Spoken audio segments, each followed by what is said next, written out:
একামতের আগে ইমাম হোক আর মুয়াজ্জিন হোক কেউ দাঁড়িয়ে কাতার সোজা করুন এই এলান দিতে পারবে না, বিদআত। কারণ ইকামত দেওয়াই হয় মানুষকে দাঁড় করানোর জন্য।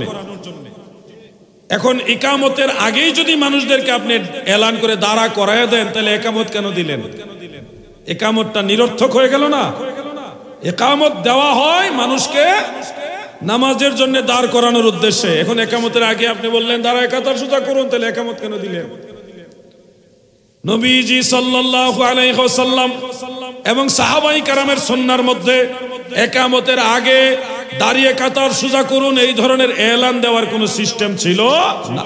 কিন্তু আপনারা অধিকাংশ মসজিদে ঘুরেন, সুন্নি মসজিদ ছাড়া সব মসজিদে দেখবেন এটা একেবারে সুন্নতের মতো প্রতিষ্ঠিত হয়েছে।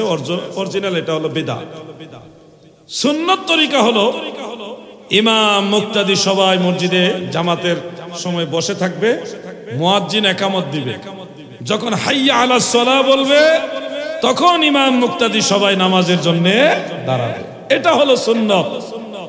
সুন্নতকে তারা বানাইছে বিদআত, আর বিদআত যেটা একামতের আগেই দাঁড়িয়ে যাওয়া ওইটারে বানাইছে সুন্নাত। এটা নবীজির ভবিষ্যৎবাণী।